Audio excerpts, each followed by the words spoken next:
पर पढ़ते हैं। अब बात आती है डुअलिस्टिक कॉन्सेप्ट। सेकंड पार्ट में हम लोग चलते हैं, दो तारा परिकल्पना।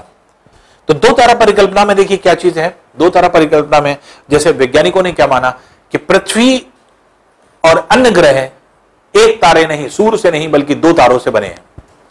और इसमें जो है आपके सबसे पहला सिद्धांत जो दिया, वो जो आपके सिद्धांत था वो था कॉम्टे द बफन। तो कॉम्टे द बफन ने जो है आपके सबसे पहले सिद्धांत दिया, और जिसकी वजह से इनका जो सिद्धांत था, ये जो इन्होंने सिद्धांत दिया वो था कोलिजन थ्योरी, टकराव परिकल्पना, जिसे कहा जाता है बफन की टकराव परिकल्पना। तो बफन की टकराव परिकल्पना जो थी उसको जो है कैसे हम लोग जो है एक्सप्रेस करते हैं या किस तरह से बताते हैं, तो कॉन्सेप्ट क्या था या किस तरह से बताया जाता है। तो डुअलिस्टिक कॉन्सेप्ट ये था कि जो भी आपके एक तरह से परिकल्पना थी, और ये जो आपके इनका जो मानना था, कोलिजन के मतलब क्या होता है, टकराना। दो चीज जब कोलाइड करती है, कोलाइड से कोलिजन बना है, तो कोलाइड जो है, कोलाइड करने का मतलब हो जाता है टकरा जाना। तो बफन का मानना यह था, इन्होंने जो सिद्धांत दिया था यह दिया था 1749 में, और जबकि कांट ने, इमानुएल कांट ने कब दिया था, 1755 में। इसका मतलब कांट के सिद्धांत देने से 6 साल पहले ही यह सिद्धांत दे चुके थे। 6 इयर्स का डिफरेंस है। इसके मतलब कि पहला सिद्धांत कस्ते द बफन को हम लोग क्यों पढ़ते हैं, कमते द बफन को, तो कमते द बफन को हम लोग इसलिए पढ़ते हैं क्योंकि पहले ये शख्स थे जिन्होंने पहली बार कल्पना करी।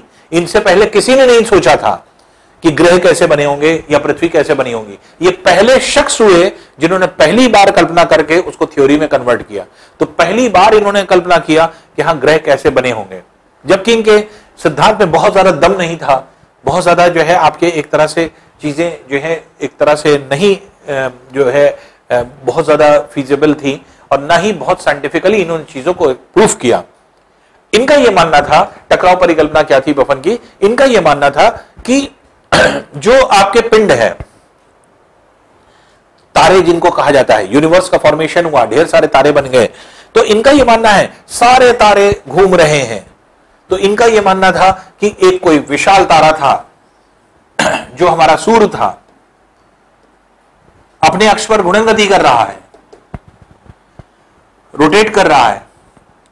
एक तारा आया होगा, छोटा तारा, और यह तारा आकर के इससे टकरा गया, और टकराने के बाद यही छोटे छोटे भाग में कन्वर्ट हो गया, और यही छोटे भाग जो बन गए वो प्लैनेट्स बन गए। तो एक छोटा तारा आया, आकर के बड़े तारे से टकराया, टकराने के पश्चात इसके टुकड़े हो गए, और ये टुकड़े जो है आपके ग्रहों में कन्वर्ट हो गए। इसके मतलब आज का प्लैनेट्स बन गए। अब इन्होंने कहा तो सारी चीजें थी कि हाँ ऐसा हुआ। अब थोड़ा सा विचार करिए, अगर हम ये मान लें कि ये दोनों, क्योंकि तारे की बात हो रही है, और तारा क्या होता है, गैसियस स्टेट में, गैस के गोले, अगर दो गैसी गोले आपस में आकर टकराएंगे तो ऐसी कंडीशन में क्या होगा, तो टकराने से आपके एक तरह से एक गैस का गोला दूसरे गैस के गोले से कैसे टकरा सकता है, टकराने का कोई कॉन्सेप्ट नहीं समझ में आता। एक गैस का गोला दूसरे गैस के गोले के पास आएगा, आकर के गैस आपस में फ्यूज हो जाएगी, मिल जाएगी, तो टकराने का कोई कॉन्सेप्ट नहीं। तो तारे आपस में टकरा कैसे सकते हैं, पहली चीज।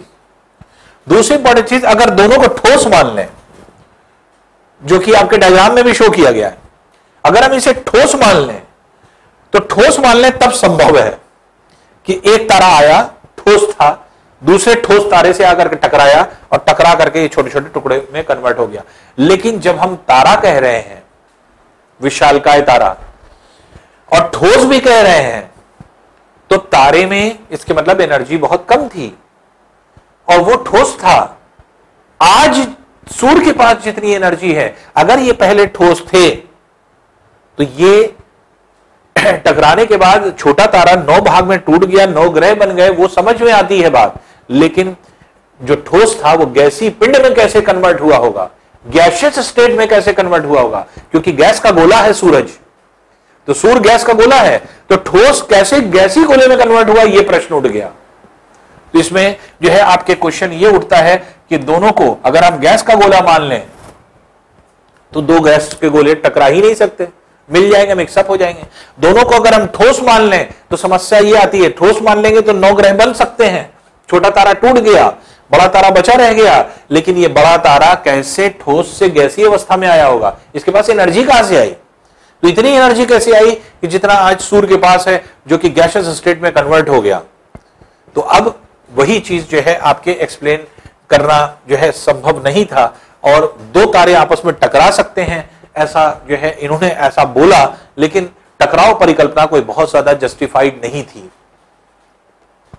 फिर एक वैज्ञानिक थे जिनका नाम था H.N. रसल, अभी आप पढ़ेंगे, बाइनरी स्टार कॉन्सेप्ट उन्होंने दिया था, द्वैतवादी परिकल्पना। तो उन्होंने कहा, उन्होंने इस बात को सिद्ध किया था कि ब्रह्मांड के ढेर सारे तारों के बीच में उन्होंने दूरी को कैलकुलेट किया। तो उन्होंने कहा सौर परिवार के तारों को जब उन्होंने देखा, जो हमारी गैलेक्सी के तारे हैं, गैलेक्सी के तारों को जब स्टार्स को उन्होंने देखा तो उन्होंने यह पाया कि दो स्टार्स के बीच में जो कम से कम दूरी हो सकती है वो 32 लाख से लेकर के 65 लाख किलोमीटर की हो सकती है। कम से कम दूरी की बात कर रहे हैं कि दो तारों के बीच में कम से कम दूरी 32 लाख किलोमीटर से 65 लाख किलोमीटर के बीच में ही हो सकती है। 32 लाख किलोमीटर से कम कभी दूरी हो ही नहीं सकती दो तारों के बीच में। क्यों? क्योंकि उन्होंने जितने तारों के बारे में स्टडी किया था तो ऑन एन एवरेज इतनी कम से कम इतनी आ रही थी, अधिक से अधिक तो कोई लिमिट ही नहीं है। दो तारों के बीच में जो है अनंत दूरी हो सकती है, लेकिन दो तारों के बीच में जो न्यूनतम दूरी हो सकती है वो 32 लाख किलोमीटर तक की हो सकती है। 32 से 65 लाख किलोमीटर के बीच में ही न्यूनतम वाले जो है तारे शो होते हैं। अब बात यह आई कि प्रायिकता के अनुसार, तो H.N. रसल ने क्या किया? H.N. रसल ने प्रायिकता लगाई, प्रोबेबिलिटी। तो प्रायिकता लगाई और यह देखा कि अगर दो पिंड 32 लाख किलोमीटर कम से कम दूर हैं और अपनी अपनी कक्षा में मूव कर रहे हैं, अपने अपने जो है ऑर्बिट्स में मूव कर रहे हैं, तो कितनी प्रायिकता है, प्रोबेबिलिटी कितनी है कि दो तारे आपस में टकरा जाएंगे जब 32 लाख किलोमीटर दूर है। तो ऐसी मैथमेटिक्स, तो क्योंकि वो मैथमेटिशियंस भी थे तो इसलिए मैथमेटिक्स कैलकुलेशन किया, प्रोबेबिलिटी देखा, दोनों की कक्षा को मूव कराया, कक्षा को आसपास लेकर के आए, 32 किलोमीटर दूर तक लेकर के आए और दूर से ला करके आपके क्रॉस कराया, ऑर्बिट्स को भी एक दूसरे से क्रॉस कराया। देखिए कि कितनी प्रायिकता है, प्रोबेबिलिटी कितनी है कि एक तारा दूसरे तारे से टकरा जाए। तो प्रायिकता कितनी निकली? नगण्य, नेग्लिजिबल। तो H.N. रसल इस बात को सिद्ध कर चुके हैं कि दो तारे आपस में टकरा ही नहीं सकते कभी, दो तारे, दो स्टार्स कभी नहीं टकरा सकते। तो इसलिए दो तारों के बीच में टकराहट हो ही नहीं सकती।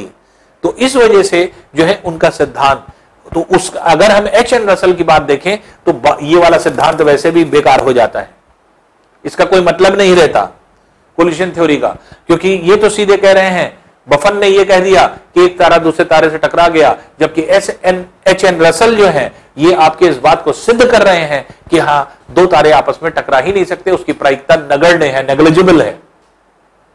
तो नेग्लिजिबल है, इसका मतलब दोनों तारों का आपस में कोई मेल नहीं हो सकता और टकरा नहीं सकते। इसके बाद फिर सिद्धांत आया, ये तो खैर बहुत ही पहले सिद्धांत था, सबसे पहले ये सिद्धांत दिया था, और फिर दो तारा परिकल्पना में, दो स्टार थ्योरी में बहुत साल लगे, कोई काम नहीं हुआ।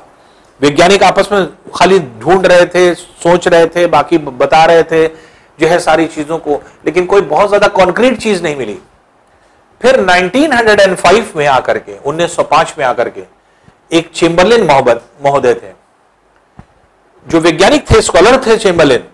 उन्होंने क्या किया? उन्होंने एक थ्योरी दिया।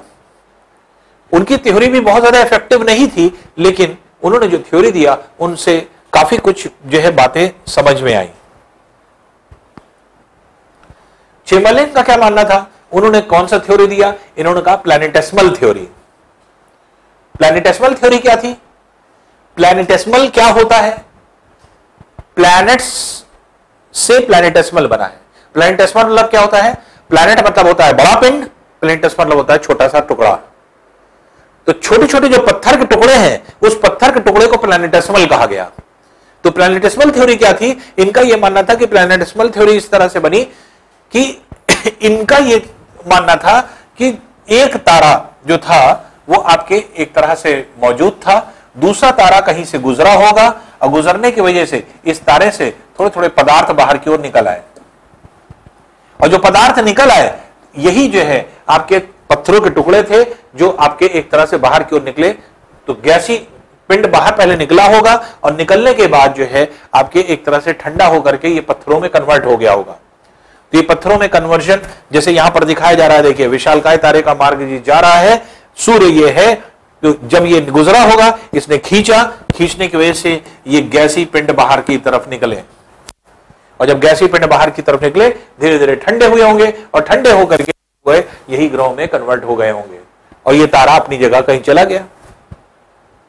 या यहां पर भी देखिए इसी तरह से बताया जाता है कि सन है, कोई तारा यहां से पास से गुजरा, और जब पास से गुजरा इसके अंदर से गैस का पदार्थ खींचता हुआ चला गया होगा, और गैस का पदार्थ ढेर सारा खींचा और खींचने के बाद ये तारा तो चला गया, और ये जो पदार्थ खींचा बाहर की तरफ ये धीरे धीरे करके ठंडा होता चला गया। प्लैनेटेसिमल ये दिखाया गया है, पत्थरों के टुकड़े जो उत्सर्जित हुए निकले, ये आपके सूर्य से निकले प्लैनेटेसिमल अर्थात बड़े बड़े पत्थर, और पत्थर जो निकले तो यही धीरे धीरे करके आपके कंडेंस हुए, और कंडेंस करके क्या हुए, ग्रहों में कन्वर्ट हुए। तो प्लैनेटेसिमल से प्लैनेट्स बना है। तो प्लैनेटेसिमल को हिंदी में कहते हैं ग्रहाणु, तो ग्रहाणु से ग्रह बने। तो ग्रहाणु परिकल्पना इसको इसीलिए कहा जाता है, प्लैनेटेसिमल थ्योरी कहा जाता है चेम्बरलेन की विचारधारा को, जिनका यह मानना था कि सूर्य था और सूर्य के बगल से पास से एक तारा गुजर गया, और यह तारा जब गुजरा होगा तो उसने गैस को खींचा होगा, और गैस के खिंचाव की वजह से कुछ गैस बाहर की ओर खिंच गई सूर्य से, तारा तो चला गया, जो खिंचा हुआ पदार्थ था ये सूर्य के चारों तरफ जो घूमने लगा होगा, और घूमने के बाद धीरे धीरे करके ठंडा हो गया, और ठंडा होकर के जो है आपके एक तरह से इसने क्या किया होगा, इसने जो है आपके एक तरह से ठंडा होकर के ग्रहों में कन्वर्ट हो गया, और सूर्य अपनी जगह विद्यमान है, तारा अपने चला गया होगा कहीं। तो इस तरह की बात चेम्बरलेन ने किया, लेकिन चेम्बरलेन बहुत इफेक्टिवली इस बात को नहीं कह पाए। लेकिन इनकी विचारधारा से दूसरे लोगों को जो है आपके एक तरह से प्रेरणा मिली, और इससे इसको देखते हुए फिर क्या हुआ कि जेम्स जीन ने अपने सिद्धांत को सामने जो है आपके रखा। तो जेम्स जीन का सिद्धांत भी लगभग जो है इसी का मॉडिफाइड फॉर्म आप मान सकते हैं चेम्बरलेन का था। तो चेम्बरलेन, लेकिन उन्होंने हर एक चीज बहुत कॉन्क्रीट वे में बताई। अब देखिए कैसे जो है इन्होंने बताया कि जो जितने भी आपके ग्रह हैं ये सारे ग्रह कैसे जो है आपके बने या किस तरह से बने। तो चेम्बरलेन का सिद्धांत कोई बहुत ज्यादा इफेक्टिव नहीं था, क्योंकि इन्होंने सिर्फ इतना बताया कि गैस खींची और ये जो है आपके ठंडा हो गया, तो बहुत ज्यादा जो है एक्सप्लेनेशन इन्होंने नहीं दिया। लेकिन इसी के बाद एक सिद्धांत आता है जो जेम्स जीन का सिद्धांत होता है। जेम्स जीन का सिद्धांत जो है आपके ज्वारी परिकल्पना कहलाता है।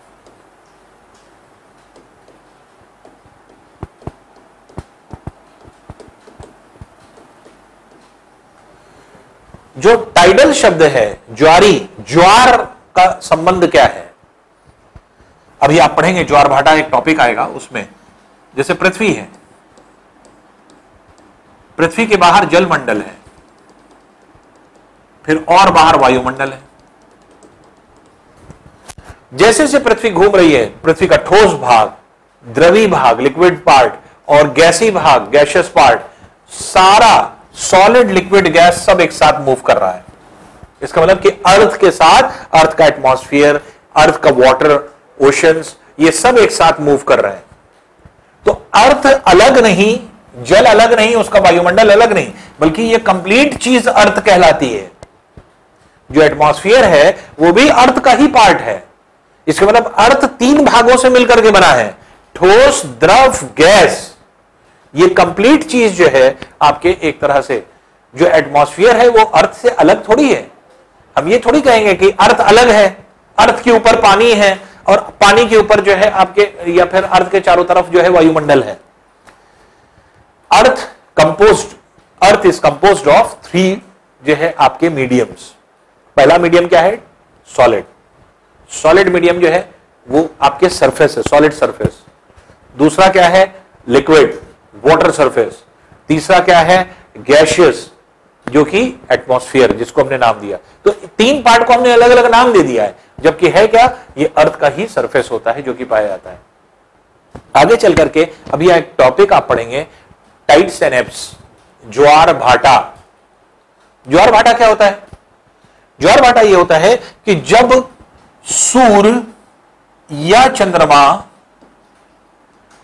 पृथ्वी के सतह के पास नजदीक आता है तो न्यूटन का गुरुत्वाकर्षण नियम क्या कहता है, ग्रेविटेशनल लॉ क्या कहता है कि दो अगर पिंड है, दोनों के मासेस हैं, अगर m1 m2 दो पिंड हैं,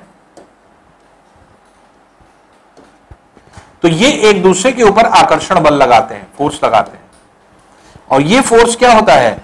directly proportional to the product of the masses. इसका मतलब कि इनके द्रव्यमानों के गुणनफल के समानुपाती होता है, directly proportional to the product of the masses. इसका मतलब क्या हुआ? जितने बड़े पिंड होंगे उतना ज्यादा खींचेंगे, जितने छोटे पिंड होंगे उतना कम खिंचाव उत्पन्न होगा। फिर इनके बीच में जो दूरी है, r डिस्टेंस अगर हम मान लें, तो बल जो होता है ये व्युत्क्रमानुपाती होता है r स्क्वायर के, inversely proportional to r square होता है। तो इसलिए ये जो है आपके, इसका मतलब क्या हुआ कि जितने दूर होंगे पिंड उतना कम बल लगा पाएंगे, जितने पास होंगे उतना ज्यादा बल लगा पाएंगे। तो इसलिए ये तो वही चीज लागू होता है सूर्य और पृथ्वी पर।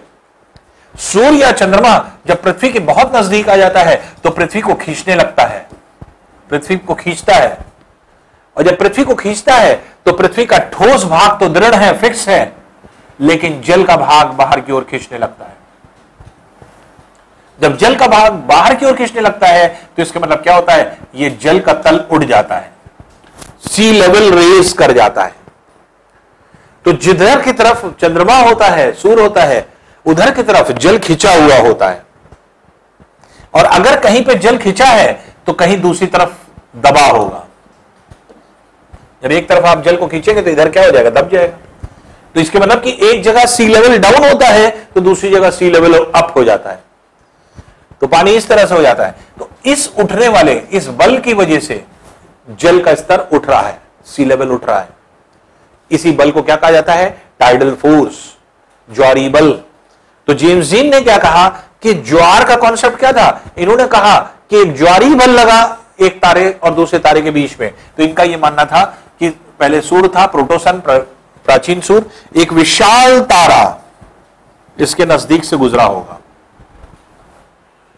जो इससे ज्यादा बड़ा था, ये इस तरह से गुजरा होगा, और इसके गुजरने में इन्होंने क्या बताया कैसे गुजरा होगा? जब ये काफी नजदीक आ गया तो इसको ये खींचने लगा, खींचने की वजह से इसके अंदर से पदार्थ बाहर की ओर निकलने लगा। जब ये यहां से यहां सेकंड पोजीशन पे आया होगा, जब ये तारा यहां से यहां पहुंचा, तो अब ये दूरी पहले की तुलना में अब दूरी कम हो गई। दूरी के कम होने से बल का मान क्या हो जाएगा? बढ़ जाएगा। बल का मान बढ़ने से और ज्यादा पदार्थ खींचने लगा होगा। फिर सबसे कम दूरी हो गई, जब दोनों तारे नियरेस्ट हो गए तो सबसे ज्यादा बल लगने लगा, इसलिए पदार्थ और ज्यादा खींचने लग गया होगा।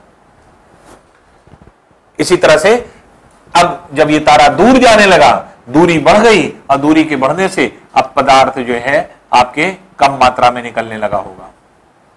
तो पदार्थ को कैसे निकाला जा रहा है? ऐसे। इसका मतलब पहले बढ़ रहा है इसकी मोटाई, ये ऐसे बढ़ रही है, और यहां आकर के बीच में आकर के जो मैक्सिमम मोटाई है वो यहां पे निकल रही थी, क्योंकि न्यूनतम दूरी थी। और न्यूनतम दूरी के बाद अब दूरी जैसे जैसे बढ़ती जा रही है तो अब जो है पदार्थ का उत्सर्जन कुछ ऐसा हो रहा होगा। इसका मतलब पदार्थ अब कम मोटाई में निकल रहा होगा, मोटाई कम होती चली जा रही है, इसलिए इस आकार में पदार्थ निकला। और ये पदार्थ जब निकला तो इसकी सतह को इसने छोड़ दिया, इसके चारों तरफ परिक्रमा करने लगा, घूमने लगा, और ये तारा कहीं चला गया। सिंपल सी थ्योरी ये थी। तो ये जो है आपके तारा जो था ये आगे की ओर बढ़ रहा है, और आगे की ओर बढ़ करके ये जो है आपके दूर चलता चला जा रहा है। इससे गैस बाहर की ओर निकली और गैस के बाहर निकलने से धीरे धीरे करके ये सूर्य के बाहर निकली, यही इसके चारों ओर परिक्रमा करने लगी। धीरे धीरे करके ये ठंडा हुआ होगा और ठंडा हो करके ये धीरे धीरे करके आपके ग्रहों में गोली आकार में कन्वर्ट होने लगा। ठंडा होने पर गोली आकार में कन्वर्ट होने लगा। ये किस सिद्धांत के अनुसार इन्होंने बताया? ये बताया इन्होंने पृष्ठ तनाव के कारण। फिजिक्स में आपने पढ़ा होगा पृष्ठ तनाव, सरफेस टेंशन। सरफेस टेंशन का नियम क्या है? सरफेस टेंशन का नियम यह है कि सतह पर लगने वाला वो बल, सरफेस पर लगने वाला वो बल जो किसी पिंड को अधिक से अधिक आयतन को कम से कम क्षेत्र में ले जाने का प्रयास करता है। और आपने ढेर सारे जो है आपके एक तरह से देखे होंगे आकार, जैसे 3D फिगर्स में आपने पढ़ा होगा स्फीयर, गोला, घन, क्यूब, घनाभ, क्यूबॉइड, ढेर सारे फिगर्स होते हैं। जैसे गोला है, जैसे बॉल होती, बेलन है, सिलेंडर, शंकु है, कोन, क्यूब है, डिफरेंट शेप है। एक ही वॉल्यूम ले लीजिए सबका, मान लीजिए 1 मीटर क्यूब का हमने सब बना डाला, एक गोला बना डाला 1 मीटर क्यूब का, एक जो है बेलन बना डाला, एक शंकु बना डाला, एक जो है आपके एक तरह से इसको बना डाला घन को। जब एक ही वॉल्यूम आपने लिया है, अब सबकी सरफेस एरिया निकाल लीजिए, जितना सरफेसेस हैं उन सबका एरिया निकाल लीजिए, तो आप देखेंगे सबसे कम एरिया किसका होता है? गोले का। और पृष्ठ तनाव क्या करता है? पृष्ठ तनाव का सिद्धांत क्या कहता है? सतह पर लगने वाला वो बल जो किसी अधिक से अधिक पदार्थ को कम से कम जो है क्षेत्र में सिकोड़ दे। तो जब कोई गोला होता है तो गोले की सतह पर यह बल लगता है, और जिसकी वजह से क्या होता है? अपने आप नेचुरल वे में कोई भी चीज अपने आप गोले में कन्वर्ट हो जाती है। जैसे फॉर एग्जांपल बारिश की गिरने वाली बूंदें, जब बारिश होती है तो गोल आकार होता है, तो गोल आकार अपने आप गिरती हैं। जब आप पहली बार बारिश होने लगे तो आप जब आंगन है, आंगन में देखिए, जब बारिश गिरती है तो गोल उस जगह पे स्पॉट बन जाता है। गोल क्यों बना? क्योंकि स्फेरिकल शेप में आ रहा था, तो वहां पे सर्कुलर जो है आपके पूरा आप देखेंगे स्पॉट बना बूंद का। अपने आप बूंद गोली आकार में जाती, क्यों? क्योंकि पृष्ठ तनाव के कारण, सरफेस टेंशन के कारण। हलवाई जब लड्डू बनाता है तो आप देखेंगे मोतीचूर जो बनाता है या बूंदी बनाता है, आप देखें ऊपर से जो है मैदा, बेसन जो भी हो, मैदा जो होता है वो ऊपर छोड़ता जाता है, नीचे छन्ना हिलाता जाता है, अपने आप गिरने वाली बूंदें गोल हो जाती हैं, गोल गोल गिरती हैं। क्यों गोल गोल गिरती हैं? पृष्ठ तनाव के कारण, सरफेस टेंशन के कारण। इसी वजह से इन्होंने कहा कि ये जो आपके पिंड थे जो बाहर निकले, इस पर पृष्ठ तनाव लगा होगा, सरफेस टेंशन। पृष्ठ तनाव के लगने से जब सिकुड़न उत्पन्न हुई तो धीरे धीरे करके ये गोली आकार में कन्वर्ट होने लगे। तो जो पदार्थ निकला है, ये पदार्थ सिकुड़ रहा है छोटे छोटे पार्ट में, और ये सिकुड़ करके क्या है? धीरे धीरे गोली अवस्था में कन्वर्ट हो रहा है। किसके कारण? पृष्ठ तनाव के कारण। और पृष्ठ तनाव के कारण जो है आपके इस तरह के आकार बना होगा। और अगर आप देखें तो ऐसा मानना है, जैसे सूर्य के साथ अगर आप देखें तो जो हमारी आज ग्रह का आकार है, सारे ग्रहों का आकार वो कुछ ऐसा ही है। आप देखेंगे जितने बड़े ग्रह हैं वो सब बीच में हैं।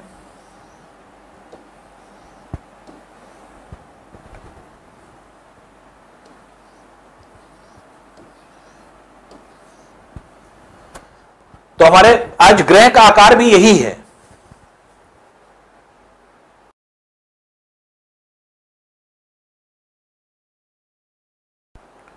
ग्रह का आकार भी हम लोगों का यही है। बीच में बृहस्पति, जुपिटर, फिर सैटर्न, शनि, फिर यूरेनस, अरुण, फिर वरुण, नेपच्यून, यहां पर मरकरी, बुध, फिर शुक्र, वीनस, फिर पृथ्वी, अर्थ, फिर मंगल, मार्स। तो आज भी अगर हम देखें तो सूर्य से निकलने वाले पदार्थ का आकार वही है जो जेम्स जीन ने बताया था, यही आकार है। बीच में बड़े ग्रह हैं, किनारे पर चलने पर छोटे होते चले जाते हैं। जैसे बृहस्पति से छोटा शनि है, जुपिटर से छोटा सैटर्न है, सही है। सैटर्न से छोटा कौन है? अरुण, ये भी सही है। अरुण से छोटा वरुण है, यूरेनस से नेपच्यून छोटा है, यह भी सही है। बुध से बड़ा शुक्र है, यह भी सही है। शुक्र से बड़ा पृथ्वी है, यह भी सही है। पृथ्वी से बड़ा मंगल है और मंगल से बड़ा बृहस्पति है। बस पृथ्वी से बड़ा मंगल है, यही चीज गलत है। यही आलोचना थी इस सिद्धांत की, क्रिटिसिज्म जिसको हमने कहा। ढेर सारे क्रिटिसिज्म हुए। जेम्स जीन ने यह सिद्धांत कब दिया? चेम्बरलिन ने दिया था आपके 1905 में। गृहाणु परिकल्पना उसी से मिलती जुलती ये परिक्रमा है, लेकिन इन्होंने हर चीज प्रूफ किया है। इन्होंने 1919 में दिया, 1919 में। और फिर इसमें और संशोधन जो प्रस्तुत किया वो जेफरी ने किया था 1929 में। जेफरी ने इसको संशोधित किया। तो यहां पर क्या है, जो मेन क्रिटिसिज्म था वो यही था कि सारी चीजें सही हैं, पृथ्वी से बड़ा मंगल को होना चाहिए था, यहां पर सिद्धांत नहीं काम कर रहा है। पृथ्वी से बड़ा मंगल ग्रह को होना चाहिए था, लेकिन नहीं है। ऐसा क्यों? ऐसा किस लिए? ऐसा क्या माना जाता है या क्यों ऐसा है? तो इसका उत्तर नहीं मिला। लेकिन 1980s में इस पर काम हुआ। किसके लिए? हमने आपको पढ़ाया था, जब सोलर सिस्टम पढ़ा रहे थे तो हमने एक जो है आपके पिंड पढ़ाए थे, एस्टेरॉइड्स। एस्टेरॉइड्स जो आपके होते हैं क्षुद्रिकाएं, जिनको हिंदी में कहते हैं। तो एस्टेरॉइड्स क्या है? तो वैज्ञानिकों ने, अमेरिकी वैज्ञानिकों ने यह बताया, पृथ्वी से ज्यादा बड़ा था पहले मंगल, बड़ा था। मंगल ऐसे जो है अपनी कक्षा में सूर्य के चारों तरफ परिक्रमा करता था। बृहस्पति ऐसे जा रहा है, लेकिन बृहस्पति बहुत बड़ा था और इसका मंगल का गुरुत्व बल कम था, ग्रेविटेशनल पुल। और ग्रेविटेशनल पुल कम होने की वजह से जो किसी भी वस्तु का भार होता है, वेट, वो m इंटू जी होता है। और जी का मान क्या है? गुरुत्वीकर्षण बल, एक्सेलरेशन ड्यू टू ग्रेविटी। तो जब ग्रेविटी ही कम है तो जिसकी वजह से क्या होगा? जी का मान कम होगा, इसके मतलब भार कम होगा। तो बड़े बड़े पत्थर तो हैं, लेकिन उसका भार ही नहीं है, हल्के हल्के, देखने में विशालकाय हैं। तो बड़े बड़े पत्थर यहां पर थे मंगल ग्रह के बाहर, लेकिन गुरुत्वीकर्षण बल कम होने की वजह से यहां पर क्या था? यहां पे बहुत हल्के थे ये, बड़े बड़े माउंट एवरेस्ट जैसे बड़े बड़े पत्थर थे। जितनी बड़ा माउंट एवरेस्ट है उतना बड़ा जो है आपके बड़े पत्थर जो मंगल ग्रह के बाहर थे, लेकिन वो कैसे थे? गुब्बारे जैसा है, बड़े से, लेकिन उनका कोई वेट ही नहीं था। तो इसलिए माना जाता है कि जब जुपिटर गुजरता होगा, मान लीजिए जुपिटर यहां से गुजर रहा है, मंगल यहां पर है, इसकी सतह से छोटे छोटे पिंड निकल जाते होंगे। जुपिटर यहां से गुजर रहा है, मंगल यहां है, इसके बाहर सतह से छोटे छोटे पिंड निकल जाते होंगे। और जिसकी वजह से जो जितने भी बाहर इसके ढीले कण थे, ढीले पत्थर थे, जो कम वेट के थे, ये सब के सब बाहर इकट्ठा हो गए और मंगल और बृहस्पति, मार्स और जुपिटर के बीच की कक्षा में ये ढेर सारे असंख्य पत्थर आज भी तैर रहे हैं। और इन्हीं को क्या नाम दिया गया था? इन्हीं को नाम दिया गया था एस्टेरॉइड्स का, क्षुद्रिकाओं का। तो देखिए 1980s में जो अमेरिकी वैज्ञानिक काम कर रहे थे, दो काम हो गया, एक पंथ दो काज जैसे कहा जाता है। दो काम क्या हो गया? क्षुद्रिकाओं की उत्पत्ति का पता चल गया, क्षुद्रिकाएं आई कहां से। यह पता चला कि मंगल की सतह पर, मार्स की सतह पर जो ढीले पत्थर थे वो लिबरेट हुए हैं, वो आपके क्या हो गए? एस्टेरॉइड्स थे। इसका मतलब एस्टेरॉइड्स की उत्पत्ति का पता चल गया और इस सिद्धांत को और बल मिल गया कि पहले मंगल बड़ा था पृथ्वी से। इसके मतलब पूरा जो सिद्धांत है वो काम कर रहा है सही। तो सारे ग्रह, जितने आपके ग्रह हैं, वो सब उसी सीक्वेंशियल फॉर्म में है जिस सीक्वेंशियल फॉर्म में जेम्स जीन बता रहे हैं। लेकिन एक सिद्धांत ऐसा था जो कि आपके एक तरह से सही नहीं हो पाया। एक ऐसा क्रिटिसिज्म था जो क्रिटिसिज्म जो है आपके एक तरह से कहा जाए कि कोई नहीं एक्सप्लेन कर पाया। वो क्या था? सूर्य से सारे ग्रह निकले हैं। सूर्य को इन ग्रहों का पिता कहा जाता है क्योंकि सूर्य ने इनको पैदा किया है। तो सूर्य जो है वो इन सभी ग्रहों का पिता है, फादर है। और ह्यूमन बींग्स में भी अगर हम लोग देखते हैं तो जब बच्चा पैदा होता है तो बच्चे में क्या होता है, मां बाप के गुण ट्रांसफर होते हैं अपने आप ऑटोमेटिकली। आपने बायो में पढ़ा होगा जेनेटिक ट्रांसफर, जीन का ट्रांसफर होता है।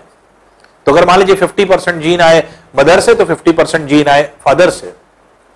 इसीलिए बच्चे में कुछ आदतें मां की होती हैं और कुछ आदतें बाप की होती हैं, तो कुछ आदतें ऑटोमेटिकली चली आती हैं। तो इसलिए जो जेनेटिक ट्रांसफर होता है सेम वही चीज यहां पर भी अगर आप लगाएं कि सूर्य से जब सारे ग्रह निकल रहे हैं तो सूर्य की जो प्रॉपर्टीज हैं वही प्रॉपर्टी ये सारे ग्रहों में भी होनी चाहिए। किस तरह की प्रॉपर्टी? फिजिकल प्रॉपर्टी की अगर हम बात करें, जैसे सूर्य सामने से देखने पर पश्चिम से पूर्व दिशा की ओर घूर्णन गति कर रहा है, तो इससे निकलने वाले जितने पदार्थ हैं वो भी उसी दिशा में घूमेंगे। तो पश्चिम से पूर्व घूम रहा है तो इससे निकलने वाले जितने पदार्थ हैं वो भी उसी दिशा में घूमेंगे। सारे ग्रह उसी दिशा में घूम रहे हैं पश्चिम से पूर्व, सिर्फ दो ग्रहों को छोड़ करके। हमने आपको बताया था सोलर सिस्टम में यू और वी याद रखिएगा, अल्ट्रावायलेट याद रखिए, यूवी याद हो जाएगा। यूरेनस और वीनस, यूरेनस और वीनस तो शुक्र ग्रह और अरुण ग्रह, ये दो ऐसे ग्रह हैं जो उल्टा घूम रहे हैं, पश्चिम से पूर्व नहीं पूर्व से पश्चिम घूम रहे हैं। ऐसा क्यों घूम रहे हैं आज तक कोई वैज्ञानिक इसको एक्सप्लेन नहीं कर पाया। इसलिए आज भी ये आलोचना है जेम्स जीन की कि सारे ग्रह उसी दिशा में घूम रहे हैं जिस दिशा में सूर्य जो है आपके रोटेशन कर रहा है, लेकिन इनकी रोटेशन डिफरेंट क्यों है कोई नहीं एक्सप्लेन कर पाया। इसलिए आज भी ये क्या है, इनकी आलोचना बनी हुई है। तो जो जेम्स जीन ने जो आपके एक तरह से कार्य किया वो क्या था, वो यही चीज थी कि जैसे बताया गया कि जैसे इसमें आप क्रम से देखें, सूर्य है, सूर्य के निकट से तारा गुजर रहा है तो बाहर की तरफ जो है उत्सर्जन हो रहा है, और तारा नजदीक आया और उत्सर्जन हुआ। इसी तरह से तारा जब गुजर गया तो पदार्थ बाहर की ओर निकला और बाहर की ओर निकल करके बाहर की ओर जो है लिबरेट हो गया, तारा कहीं चला गया। जब तारा कहीं चला गया तो अब ये पिंड जो था ये ठंडा होकर के यही ग्रहों में कन्वर्ट हो गया। तो ये सिगार आकार इसको बोला गया, तो सिगार आकार में जो है आपके इस तरह से कन्वर्ट हुआ, और ये जो पदार्थ जो है निकला ये जो है ठंडा होकर के ये ग्रहों में कन्वर्ट हो गया इस आकार में, जिसमें प्लूटो को भी कहा जाता है, जो आपके एक तरह से, क्योंकि पहले प्लूटो भी था जो है आपके ग्रह, लेकिन क्योंकि प्लूटो को निष्कासित कर दिया गया इसलिए इसको हटा दें, तो अरुण तक का आपके 8 ग्रह जो है इसी आकार में थे। तो ये भी जो है आपके बता रहा है कि जैसे से ये तारा मूव कर रहा है इसको खींचता जा रहा है, और एक स्टेज जब इसके पास से गुजर जाएगा तो इसके अंदर से पदार्थ खींच लिया इसने, फिलामेंट को। वही चीज यहां पर एक्सप्लेन की जा रही है कि कोई तारा है, ये जो है आपके सूर्य से सारा का सारा पदार्थ इसने खींच लिया और ये गुजर गया कहीं से, और जो निकला हुआ पदार्थ था यही ठंडा होकर के आपके ग्रहों में कन्वर्ट हो गया। जितने भी ग्रह हैं वो इसी तरह से बने।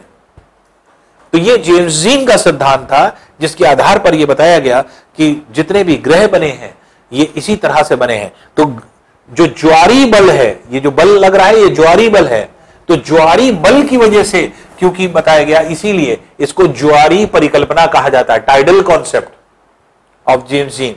और इसमें संशोधन, क्योंकि बहुत सारे संशोधन जो है जेफरी ने किया, इसलिए जेम्स जीन का सिद्धांत है, लेकिन हेराल्ड जेफरी का नाम इसमें जुड़ता है। तो मेनली जो सिद्धांत दिया है ये जेम्स जीन ने इसको जो है आपके दिया। अब देखिए ये तो मेन सिद्धांत थे जो आपके पढ़े जाते हैं। कुछ ऐसे भी सिद्धांत हैं जो कि आए लेकिन उनको बहुत ज्यादा ख्याति नहीं मिली। लेकिन जैसे सिविल विल अगर आप देते हैं तो सिविल में एग्जाम में अक्सर सुमेलित करने को आ जाता है, मार्क करने को। तो वनडे एग्जामिनेशन में तो नहीं आता, पीसीएस में कभी कदार आ सकता है। सिर्फ क्या पूछता है, सिर्फ थ्योरी, ये आपके एक तरह से सिद्धांत का नाम दे देता है, कौन सा सिद्धांत किसने प्रतिपादित किया।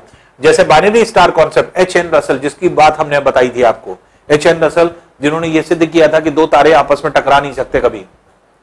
इसी तरह से सुपरनोवा कॉन्सेप्ट दिया था एफ हॉयल ने और लिटिलटन ने। Interstellar dust concept, Interstellar dust concept क्या था कि तारों के बीच में, दो तारों के बीच में ये धूल के कण मौजूद थे, यही धूल के कण ठंडे हो गए और ठंडे होकर के आपस में मिल गए और जो है आपके बन गए क्या, ग्रह में कन्वर्ट हो गए। तो दो तारों के बीच में जो धूल के कण थे वही ग्रहों में कंडेंस, ओटो शिमिट का सिद्धांत था ये, ओटो शिमिट ने दिया। फिर जुपिटर सन बाइनरी स्टार सिस्टम कॉन्सेप्ट जो है आपके EM ड्रॉबेनशुई ने जो है आपके दिया। फिर सिफीड कॉन्सेप्ट AC बनर्जी ने, ये आपके पीसीएस में पूछा गया था, सिफीड कॉन्सेप्ट जो है किसने दिया गया, तो AC बनर्जी ने दिया। रोटेशनल एंड टाइडल कॉन्सेप्ट रॉसगन ने दिया। रॉसगन ने एक और सिद्धांत दिया, फिशन हाइपोथेसिस, ये भी रॉसगन ने दिया। प्रोटोप्लैनेट जो है हाइपोथेसिस गेरार्ड क्यूपर ने दिया। इलेक्ट्रोमैग्नेटिक हाइपोथेसिस जो है हैंस एल्फन ने दिया। और नेबुलर क्लाउड का हाइपोथेसिस वॉन विसैकर ने दिया। तो ये क्या है, ये अगर आप सिविल सर्विसेज देते हैं या सिविल सर्विसेज में जो है आप प्रिपेयर करते हैं, तो थ्योरीज को केवल ये जानना कि कौन सा सिद्धांत किसने दिया, बस इतना, बहुत ज्यादा डिटेल में जाने की जरूरत नहीं, क्योंकि डिटेल में जो आपके सिद्धांत है, ये 5 सिद्धांत है जिसको हम लोग ने डिटेल वे में पढ़ा कि कैसे हमारे पृथ्वी या अन्य ग्रह बने। तो आपने देखा कि कितना इंटरेस्टिंग है ये जानना कि पृथ्वी और अन्य ग्रह कैसे बने। जितने तरह के लोग थे उतनी तरह की सोच डेवलप हो रही थी और उतनी तरह के लोग अपनी अपनी विचारों को व्यक्त कर रहे थे। तो पृथ्वी और अन्य ग्रह कैसे बने ये डिपेंड करता है जो है आपके सोच पर। इसलिए जैसे जैसे वैज्ञानिकों की अलग अलग सोच रही, वैसे वैसे वैज्ञानिकों ने अपने सोच के आधार पर जो है आपकी परिकल्पनाएं दी, कॉन्सेप्ट्स दिया, हाइपोथेसिस दिए और यह बताया कि हाँ पृथ्वी और अन्य ग्रह कैसे बने हैं।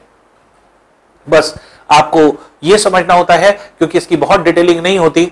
इस डिटेलिंग इसलिए जरूरी होती है, जैसे जो मुख्य परीक्षा है, वनडे एग्जामिनेशन, और इसमें जैसे आपके जो एक तरह से कहा जाए कि प्री एग्जाम जो होता है, उसमें तो डायरेक्ट जो है आपके सिंपल छोटी छोटी जो है थ्योरीज आती हैं। डिटेल हम इसलिए कर देते हैं, जैसे मान लीजिए सिविल सर्विसेज पेपर 1 अगर आप दे रहे हैं, तो पेपर 1 में अक्सर जो है आपके थ्योरीज क्रिटिसिज्म आ जाता है, किस तरह से क्रिटिसाइज करिए, किस तरह से जो है आपके एग्जामिन करिए थ्योरी को, क्रिटिकली एग्जामिन या एग्जामिन करिए थ्योरी को, डिस्कस करिए थ्योरी को। तो कई वैरायटी होती है क्वेश्चंस के पूछने की, वो तब आप कर पाएंगे जब पूरा आपको कॉन्सेप्ट क्लियर होगा, जब ये सारी चीजें आप जान पाएंगे। और ये सारी चीजें बहुत आसान है साइंटिफिकली पढ़ने पे। एक जगह पे पढ़ करके सारी चीजें नहीं मिलती, एक किताब से पढ़ करके सारी चीजें नहीं मिलती। हमने जो हमारी बुक है, हमने भी सारी चीजें नहीं लिखी हैं, कोशिश की है लिखने की, लेकिन हर कॉन्सेप्ट नहीं लिखा जा सकता। ये सारे कॉन्सेप्ट्स जो आपके हैं, ये सब अगर आपको पढ़ना है तो यूरोपियन राइटर की स्टॉलर बुक पढ़ना पड़ेगा, क्योंकि उसी से हमने मेनली स्टडी किया है। इसलिए स्टॉलर, और यहां आप देखेंगे जितनी भी किताबें हैं उसमें ये सब कॉन्सेप्ट्स बहुत हल्के फुल्के दिए या ना के बराबर दिए हैं, पता ही नहीं चलेगा आप पढ़िए क्या जो है कहना चाहता है थ्योरी। लेकिन जो आपके एक तरह से जो सिद्धांत हैं, इनको अगर आप देखें तो मॉर्गन की किताब है, मॉर्गन की जो है आपके थ्योरी होती है। फिर आपके स्टॉलर सबसे बेस्ट बुक है, जो कि आपके फिजिकल की आपकी बुक होती है। थोड़ा सा डिफिकल्ट जरूर है, इंग्लिश भी उसमें डिफिकल्ट है, लेकिन है बहुत प्यारी किताब जो आपके स्टॉलर की है, जिसमें फिजिकल का पार्ट तो बहुत ही प्यारा दिया हुआ है। तो ये सारी चीजें, कॉन्सेप्ट जो हम आपको बता रहे हैं, ये सब वहीं से निकल करके आए, निचोड़ निकल करके आए। तो इस तरह से, और वो भी अगर आप एक साथ पढ़ेंगे तो नहीं क्लियरली बहुत जो है क्लियर आउट कर पाएंगे। जिस तरह से हमने आपको बताया वो तरीका अगर आप लेंगे और यही चीज अगर मुख्य परीक्षा में लिख डालेंगे, आपको इतने नंबर मिलेंगे कि आप सोच नहीं पाएंगे। ये कॉन्सेप्चुअली इस तरह से लिखने पे मुख्य परीक्षा में लिख करके देखें तो, क्योंकि जो लिखी हुई किताबों की लिखी हुई चीजें होती हैं उस पर नंबर नहीं मिलते हैं, चाहे जितना अच्छा सजा के आप लिख लीजिए। लेकिन आपने किसी कॉन्सेप्ट को समझ करके एक्सप्लेन करके आप लिख रहे हैं तो वो चीज जो है आपको अपने वर्ड्स में जो आप लिखते हैं वो नंबर खींचती है। अपने वर्ड्स में लिखने का मतलब ये नहीं कि कुछ भी खाली पेज भर दिया, या जो है आपके मान लीजिए कि कुछ वर्ड्स में आया, जैसे मान लीजिए कि 400 वर्ड में लिखना है, 500 वर्ड में लिखना है, तो 500 वर्ड जबरदस्ती में कुछ भी लिख दिया। कुछ भी लिखने से नंबर नहीं मिलते हैं। टू द पॉइंट, क्या क्या चीजें हैं, किस तरह से आप एक्सप्लेनेशन देंगे। किसी चीज को 150 वर्ड में देना है तो 150 वर्ड में आप कैसे देंगे। किसी चीज को अगर आप 250 वर्ड में एक्सप्लेन करना है तो 250 वर्ड में कैसे एक्सप्लेन करेंगे। ये चीज का प्रैक्टिस होती है। तो ये छोटी छोटी चीजें हैं जो अगर आप जान लेते हैं तो बहुत जो है आपके अट्रैक्टिव हो जाता है। और जो आपके एक तरह से जो थ्योरी होती है, इन थ्योरीज को अगर हम लोग देखें तो बेसिकली आपकी जितना भी जो है आपके क्वेश्चंस होते हैं वो सब इसी से निचोड़ करके निकल करके आते हैं। तो इस तरह के क्वेश्चंस, क्योंकि ये क्या है, इसी तरह जैसे हमने आपको स्टार्टिंग में भी बताया कि ज्योग्राफी यही है, तो साइंटिफिक अप्रोच से अगर आप पढ़ेंगे तो आप बहुत अच्छा समझ पाएंगे, बहुत अच्छा एक्सप्रेस भी कर पाएंगे। तो ये क्या है, अब ये थ्योरीज थी जिसने बताया कि पृथ्वी हमारी बन गई। अब पृथ्वी बन गई, अब पृथ्वी पे और चीजें कैसे आई? पृथ्वी जब बनी तो पृथ्वी अभी कंप्लीट तो बनी नहीं, अभी तो गैस का गोला है, गैस के गोले से निकली, ठंडी हुई, ठंडी होकर के अभी बनी।